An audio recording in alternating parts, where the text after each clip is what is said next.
судот, но понекогаш се бара и форензична евалуација на овие деца.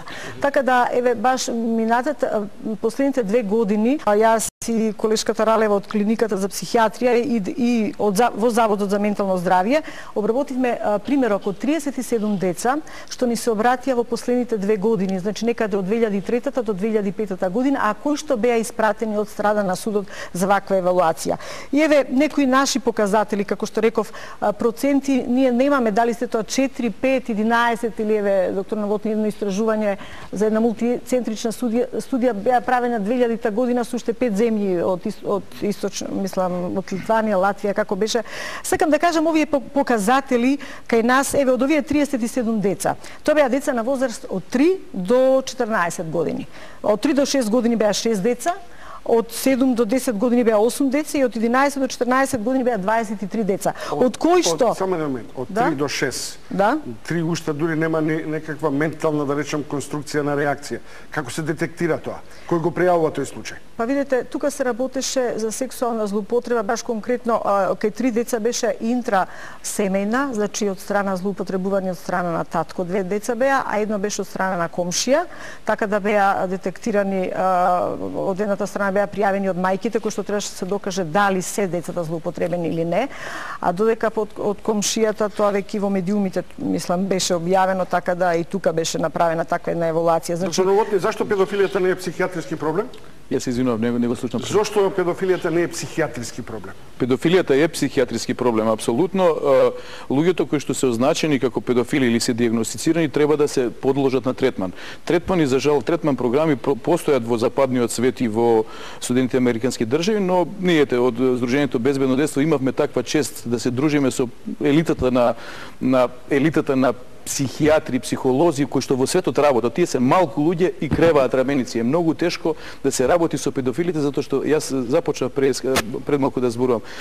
Облигатен е третманот. Третманот е поврзан со задолжување од судот. И замислете да некој му даете здравје со сила. А уште потешко е да му даде со духовно здравје, да му даете со присила. Доктор Павле Павлов, невропсихијатар, тврди дека педофилијата не е болест, бидејќи ниту напредува, ниту се лечи, туку нема промена, тоа е состојба кај која нема промени.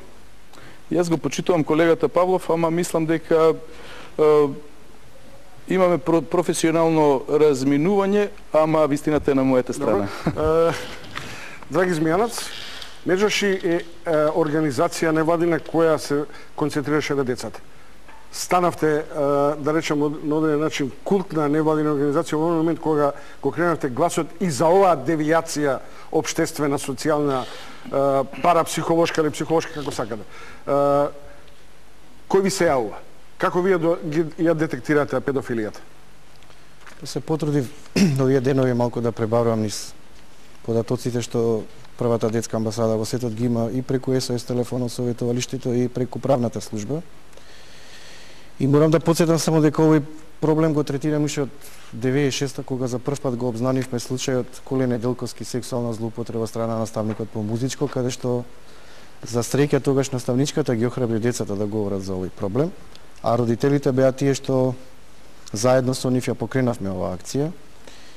И се сеќавам дека успеавме децата да не бидат ставени во судската расправа, да бидат дополнително малтретирани, да бидат земени како сведоци, туку нивните изјави со невропсихијатрите и психијатрите од клиника за деца и млади и мислењето на стручни лица беа земени предвид и предвид беа земени изјавите на родителите. Беше казнат наставникот на 3 години, ние инсистиравме казната да се покачи на 5 години и инсистираме сите такви случаи на злоупотреба на децата од страна на најблиските, родителите, наставниците и така натаму, посебно наставниот кадар да не биде вклучен повторно во воспитно-образовниот процес. Податоците говорат дека од 1999 до 2005 година имаме 21 случаи, а од 283 надписи во печат 47 се поврзани со случаи за сексуална злоупотреба на деца. Најчести случаи се самите родители ги подведуваат своите деца, значи знаат и го одобруваат проституирањето, односно сексуалната злоупотреба од страна на непознати лица, сексуалната злоупотреба. Контакти со такви родители? Еве, се случува и со познаници од најблиските од родителите, се случува од страна на малолетници во местото на живење, постари малолетници со помали, инцест со страна на татко, очов или мајка. Што е мотивот? Тука се психијатрите, педагозите и психолозите ќе кажам. Јас велам само дека најчесто ова се ризични средини каде што ние децата ги праќаме во училишта, ги праќаме во установи, институции каде што сметаме дека таму работи воспитно образовен кадар кој е со таков етички кодекс на однесување да ние немаме потреба да бидеме загрижени за безбедноста на нашите деца, а се случува, еве правната служба лани од 21 случаи, 10 случаи се поврзани со насилство на децата, од кои 4 имаме сексуална злоупотреба од страна на наставници во самите институции на системот, односно во основните училишта. Добро, Верица Трајковска, Секно детство. Професорот Нелко Стојановски тврди дека со студентите без предрасуди разговара. Дали во школите се отвара ова табу тема? Дали на децата им објаснувате што значи педофилија? Ја не работам во школа, него на факултет. Исто така, како што рече и колегата Стојановски, со студентите отворено разговараме за сите прашања и за овие. Со студентите, бидејќи невладината е на Институтот за социјална работа, и често пати и ова тема ја отвараме и да кажам и други теми кои што се многу блиски до ова. Дали вашите студенти, дали вие иницирате такви, например, едукативни пристапи на децата да им објасниме што е тоа?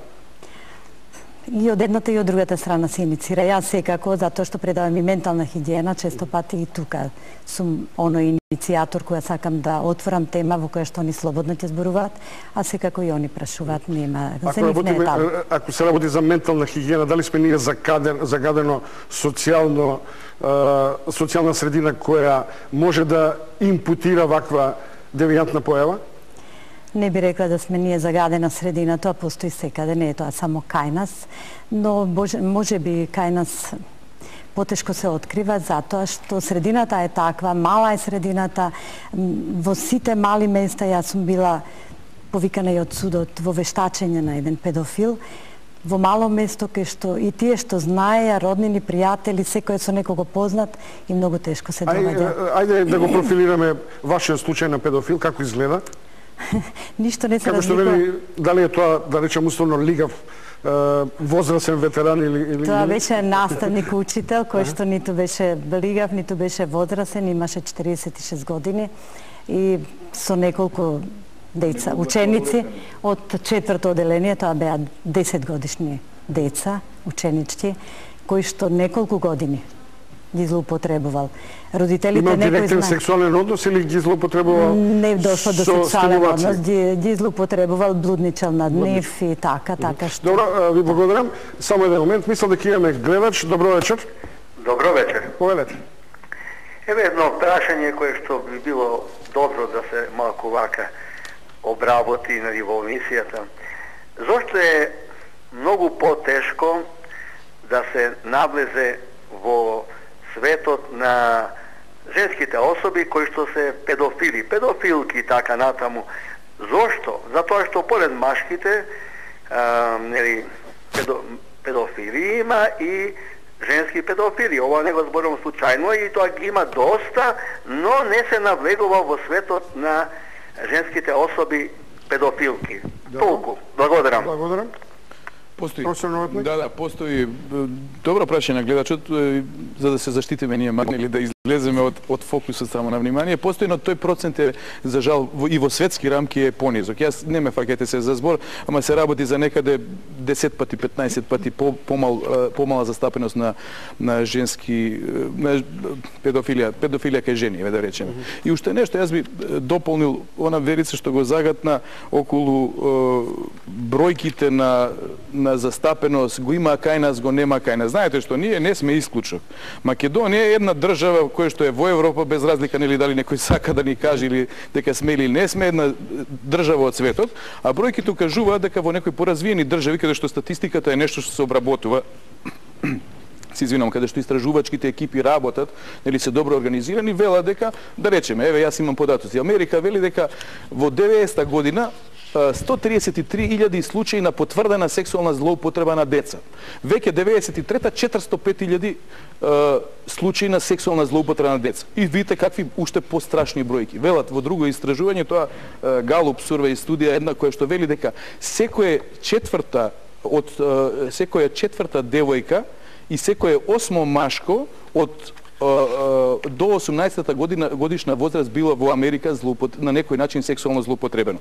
Јас уште еднаш опоменувам, значи не зборуваме само за пенетрација, за сексуален однос, него зборуваме за било каков обид да сексуално се општи или да се блудниш или како сакат.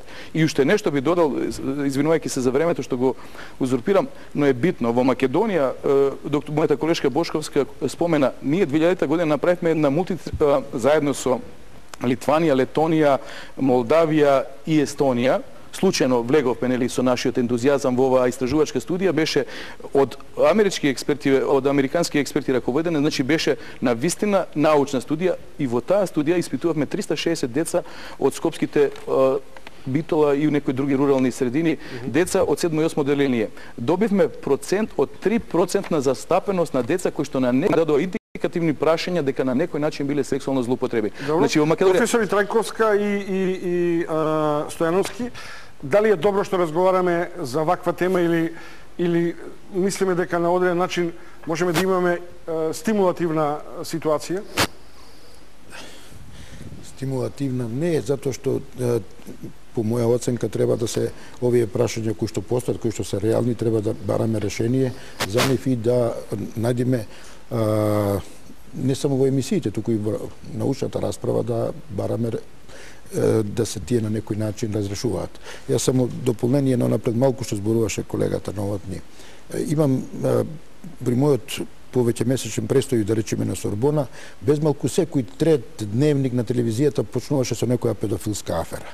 И тоа обично за несреќа беа посочувани дека се главно наставници во некое училиште, каде ќе се открие дека наставникот по ликовно или по музичко ги злоупотребува своите ученици. Обично, нели, помлади, па ќе земи да го учи клавир, па ќе го седне в скут, па ќе го пипка и други такви нели действија ќе превзема, кои што се очигледно настрани.